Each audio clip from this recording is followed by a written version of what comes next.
Out 3 new massacres in the Gaza Strip during the last 24 hours, leaving at least 50 Palestinians killed.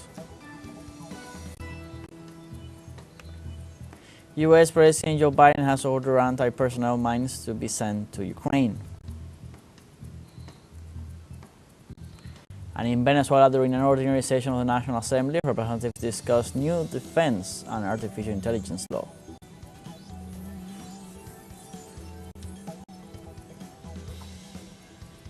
Hello, welcome from the South. I'm Luis Alberto Matos from the teleSUR studios in Havana, Cuba. We begin with the news.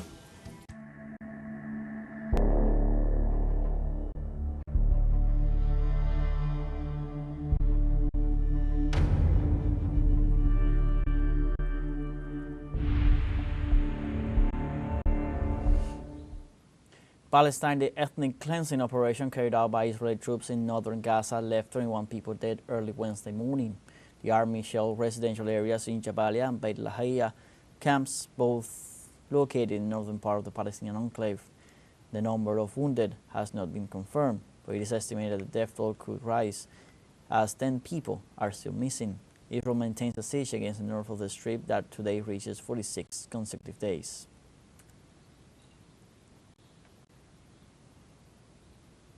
And the commander of the U.S. Indo-Pacific Command, Samuel Papado, reported that the country's stockpile of weapons is dwindling due to its support for the conflicts in Ukraine and the Middle East. The military commander pointed out that they have provided billions of dollars worth of air defense systems to Ukraine and Israel. Washington has provided more than $60 billion in military assistance to Ukraine, including 3 Patriot anti-aircraft systems with interceptor missiles and more than 40 HIMARS multiple rocket launchers with munitions. On the other hand, the United States is the key supplier of munitions to Israel, a fact that makes the North American nation a main sponsor of the Israeli genocide against the Palestinian people.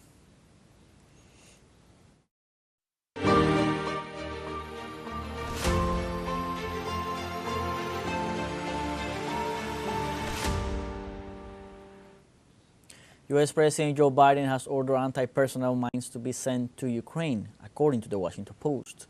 According to the declarations of 2 officials to the U.S. newspaper, after authorizing the use of attack MS missiles on Russian territory late on Tuesday, the president ordered the sending of anti-personnel mines to Kiev.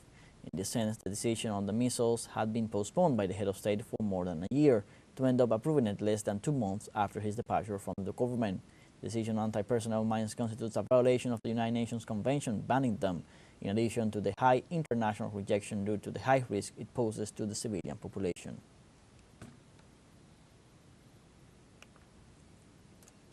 And in Paraguay, social and political organizations marched towards the capital against injustice.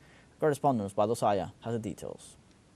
The opposition points out that the state government is controlled by sectors that act like mafias, led by former President Horacio Cartes, who are taking over the institutions. It is therefore necessary to build a political alternative. Who could doubt the legitimacy? I was the senator with the most votes on the preferential lists. Giving that signal was very strong for the rest. If someone has a legitimacy of 100,000 preferential votes in an independent list, which he did not have, let's say, you had to look for the list to find me, right? I didn't have a list that went with the same number as the presidential one. So if we can do this to her, we can do whatever we want with the rest. The opposition points out that the state government is controlled by sectors that act like mafias, led by former President Horacio Cartes, who are taking over the institutions. It is therefore necessary to build a political alternative. We want to recover the right to hope, that right to hope that they want to steal from us, that they want to kidnap us, that they want to silence us, that they want to atomize us. Because we have to dream of a different country, and to dream it we have to go step by step. There are no shortcuts here. Peasant families joined the march that began in Cacopi, the spiritual capital of Paraguay. They said they are protesting for public policies that respond to the needs of the people. The lack of health, the lack of education, and the lack of a policy for production. All of this has its consequences, and these consequences are suffered by the people. The people in general and above all the women. We are here on a whim. We leave our families and our production to fight. It is a 4-day march to reach the capital of Paraguay, passing through the departments of Cordillera and Central. The activity is carried out thanks to the solidarity and conscientious work of the different teams, according to the organizers. This work is not very visible, but it is important to highlight it, because there are comrades who dedicate 24 hours to different teams so that the comrades who march feel comfortable. These are teams that work in coordination. Paraguay has the 4th highest crime rate in the world, according to the Global Organized Crime Index, a situation that is reflected in its institutions. To this must be added the lack of health, education, and justice, situations that the organizations will continue to protest against. We now have a short break coming up, but first remember you can join us on TikTok at teleSUR English, where you'll find news in different formats, news updates, and much more. We'll be right back. Stay with us.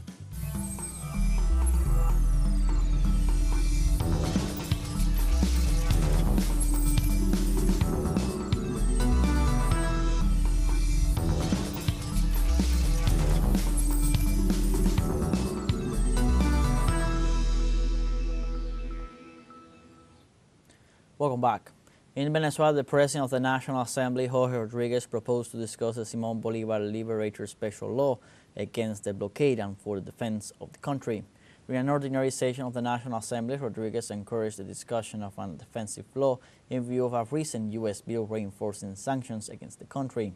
The proposal includes the political banning in perpetuity of those who commit harmful acts against the Republic. In this sense, Rodriguez urged the deputies to approve the initiative as a matter of urgency. On the other hand, the President of Parliament stressed that the approval of the new sanctions against Venezuela was backed by the right wing and the money stolen from Citgo.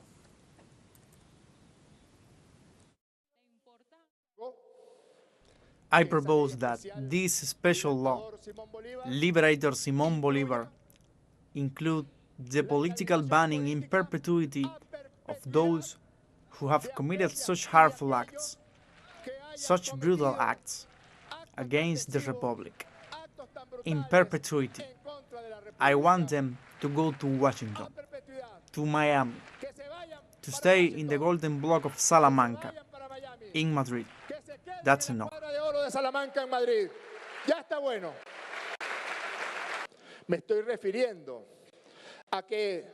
I am referring to the fact that if a person attacks the neonatal intensive care units, they cannot hold any form of public office in Venezuela.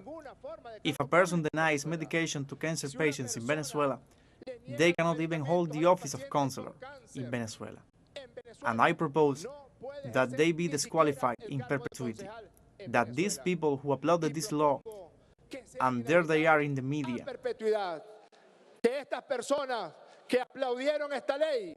there they are all in the networks who came out applauding this act of I don't know what, because these people are the subject of this special law that I asked to be approved in a permanent manner. Also during the session, Parliament approved in first discussion the artificial intelligence law with the aim of strengthening the country's scientific and technical capabilities. The Standing Committee on Education, Health, Science, Technology and Innovation submitted this new project for discussion so that the tool can be used efficiently and safely and thus guarantee national sovereignty and productive sovereignty in the development of artificial intelligence. In this sense, after being approved, the Parliament ordered that it also be submitted to the consultation of scientific communities, of experts and the people.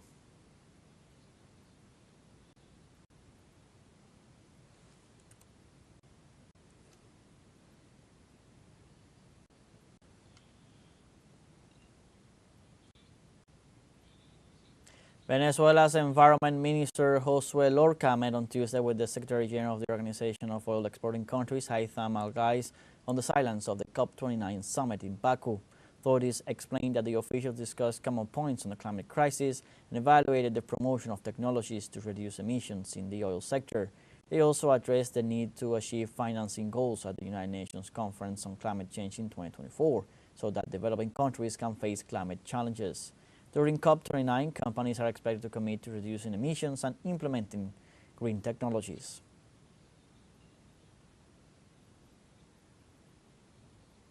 And Cuban Vice President Salvador Valdez stated during a meeting with Syrian Ambassador Ghassan Obeid that the Arab nation will always be able to count on Cuba's support and cooperation. The Cuban Vice President ratified that Syria is a brotherly country and highlighted the historic bilateral ties. He also thanked Syria for its support in the struggle of the Caribbean nation against the U.S. blockade and ratified Cuba's willingness to advocate at the international level for the sovereignty of the Arab country to be respected. The Syrian ambassador expressed his country's interest in expanding bilateral cooperation in commercial and economic sectors to confront the unilateral sanctions imposed on both nations.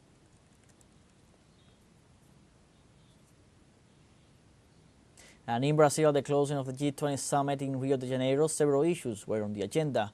More details in the following report by Andre Vieira. The G20 summit ended on Tuesday in Rio de Janeiro after 2 days of debates. President Lula Silva highlighted the creation of the global mobilization against climate change and also recalled that the countries of the bloc are responsible for 80% of greenhouse gas emissions and called for effective action by the economic powers. To the developed members of the G20, I propose that they anticipate their 2050 climate neutrality targets by 2040 or until 2045. Without assuming their historical responsibilities, rich nations will have no credibility for the ambition of others. Amid much debate, the most effective action of the G20 at the Rio de Janeiro summit was the creation of the Global Alliance Against Hunger and Poverty. 82 countries signed a commitment initially, but other nations are also joining. During his television program on Monday, Venezuelan President Nicolas Maduro announced the accession from Caracas. I told Foreign Minister Ivan Gil to call the Brazilian Foreign Minister and tell him that Venezuela agrees with President Lula's proposal and we are modestly prepared, with our experience of the food programs of the revolution created by Commander Chavez and created by me, to modestly join the Great Alliance Against Hunger and Poverty summoned by President Lula da Silva.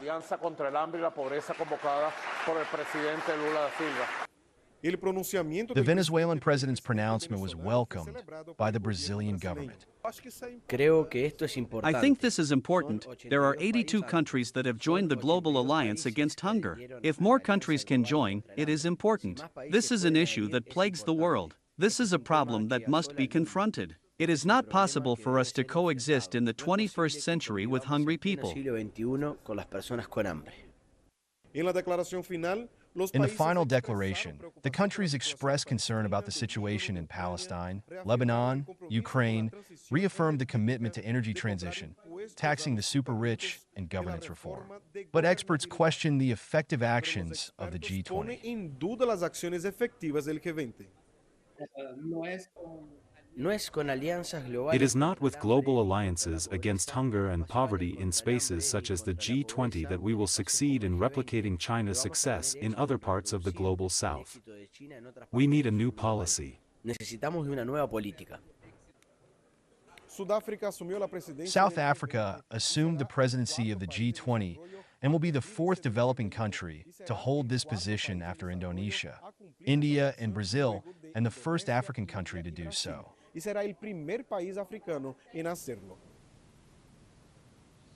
have a second short break coming up, but before we invite you to visit our YouTube channel at teleSUR English. There you'll be able to rewatch our interviews, top stories, special broadcastings, and more. Hit the subscribe button and activate the notification bell to stay up to date on the world's most recent events. Final short break, don't go away.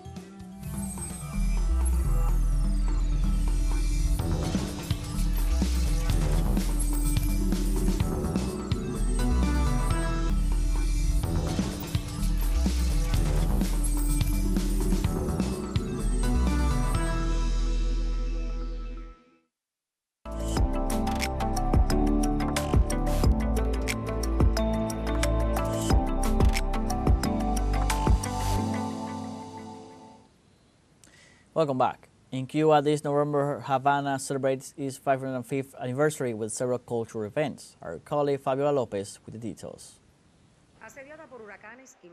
Besieged by hurricanes and blockades, this amazing Caribbean city refused to stop dancing.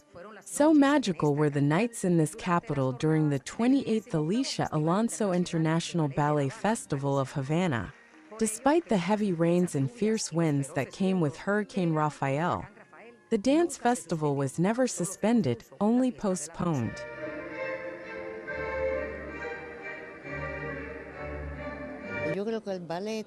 The ballet, although for some countries it is an elitist expression, for Cuba it cannot be, because it has been at the service of the Cuban people since Alicia Alonso gave it validity. To have a figure like Alicia, who gave herself so much to the people, made it impossible for them not to follow her.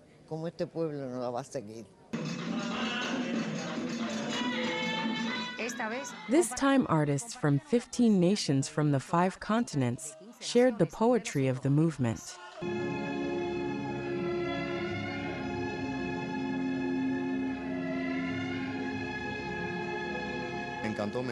I loved everything about the beauty of the body and how beautiful it is to move and express art with the body. It was really incredible for me. In these difficult times for Cuba, I believe that 2 things have come together: the tenacity and validity of the National Ballet of Cuba, and the gesture of solidarity of those great artists who have been with us. The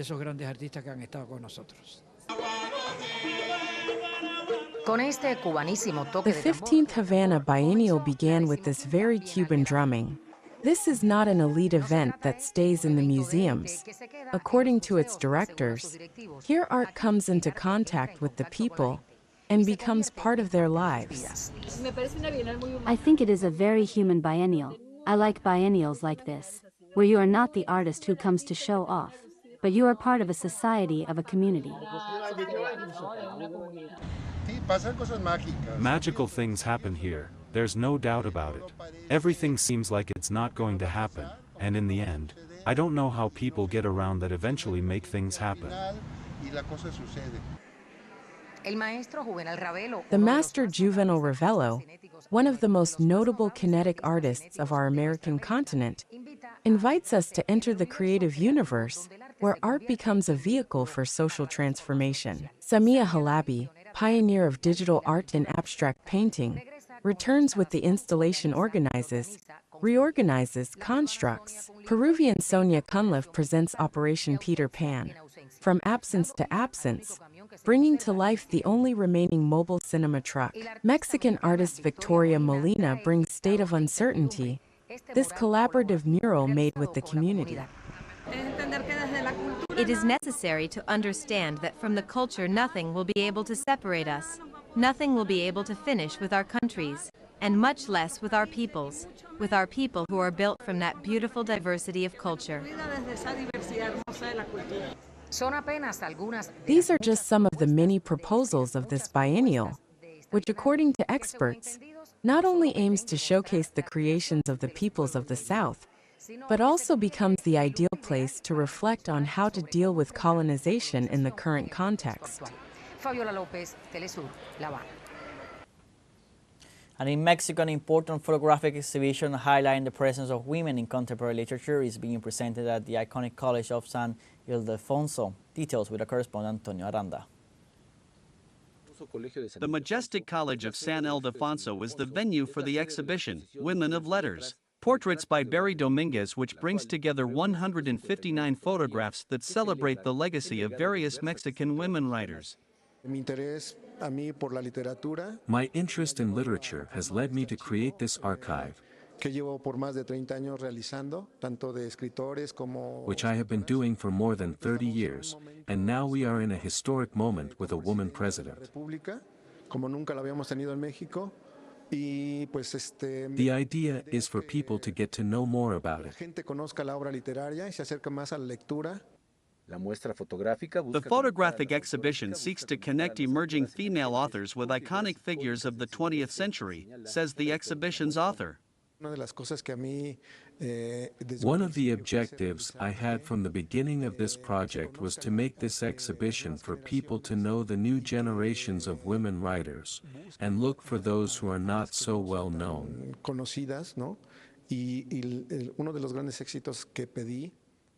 And one of the successes is that I wanted to intertwine in alphabetical order the consecrated and already known with the not so well known, so that they come together with each other through my portraits in this exhibition that is a tribute. Showcasing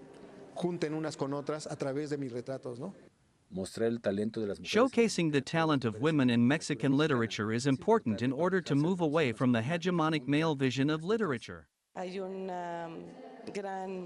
There is a great lineage of women writers in our country, and